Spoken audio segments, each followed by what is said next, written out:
باید گفت که زمین امروز اساس درآمد خلق ما به حساب می رود و مخصوصا از زمین نزد حولگی یعنی تامرقه ثمرناک استفاده کردن به عمل روزمره خلقمان تبدیل یافته است. در این سمت بهر عملی کردن تجربه ناحیه سیحون آباد کارهای بس مفید و ثمره بخش عمل شده استادند. ذاتاً اساس درآمد شهروندان ناحیه ما را نیز همین ساحه یعنی ساحه خواجه قشلاق تشکیل می کند. سر و اسرار ساحه کشاورزی به خلق ما از پدر و بابایانمان همچون میراثی بای گرانبها باقی مانده است. میگویند که زمین را سیر کنی شکمت نیز سیر می شود.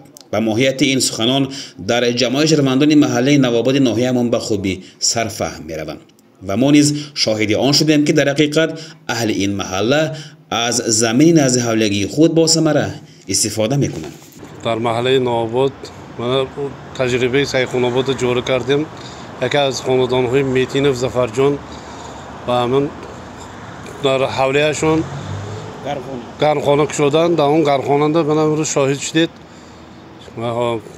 کوچت‌های پمیدور، قلنفر، حتی کدو و دیگر کوچت‌های پرورش کرده استوده. من به مردم سوخمان با نرخ ارزان دسترس کرده استوده‌ام.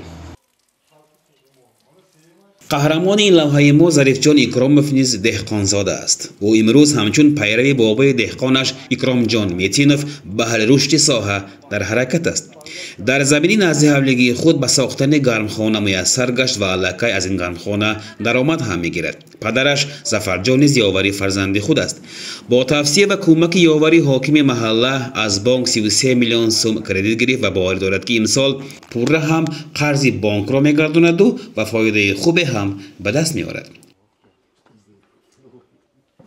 یکم سال تبلیغات کردن ما امسال زمین کشیدنده کردیت گرفتم. کردیت با ارزش کردیت گرفتم. چند پول گرفتی؟ 33 میلیون. یعنی تبلیغ کلام میبرد. خاش میبرد 33 میلیون. زمین کشیدنده میکردم تا 30 میلیون میگرفتم هر سال. امسال خدا خواهم تبلیغ کردم تا 30 میلیون 33 میلیون پول کردیت نیو 60 میلیون کنه حرکت میکنم تا کدام همین چیزه. خداش البته میشه.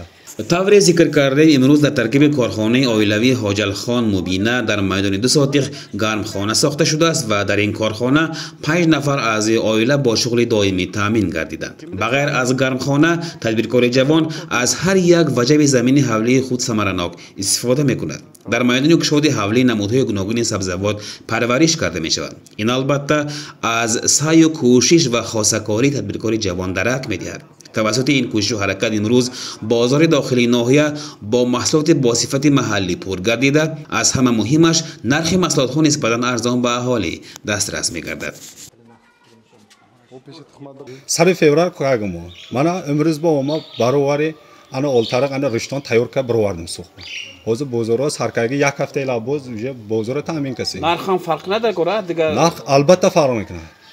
اولترق رشتون باشکن آورده مثلا 10,000 12,000 15,000 فرق سوشم 50 تک بسیم ما سویج برورده 5,000 سم دوسیم 50 تش ساسم رشتون اولترق کنده دساسم دسه 50 سم باشه ماهنده امروز با ما ساسم با دونه پامل داری تو رومس خومنده بروماگی کوچتاش انجا فرقش ارزونگره نقش ساز چند خیلی کوچته بودش مانده خلانفر بالگارسکی کارامو ما های دخه سخه پامل داری گل کارامو ما بودرینگ ما اهمش هایوزر حرکت کنه فایدهش میدیدید البته میدیدید فایدهش دیسیمو همه کنند میشد اون بیکورچه گشتن در نشونه جنبه دختر چون میجمال مادرم پدرم شرط نه راست رفتن الان جناب تتلک نمیشه فقط اودان خاش حرکت کنون داشتن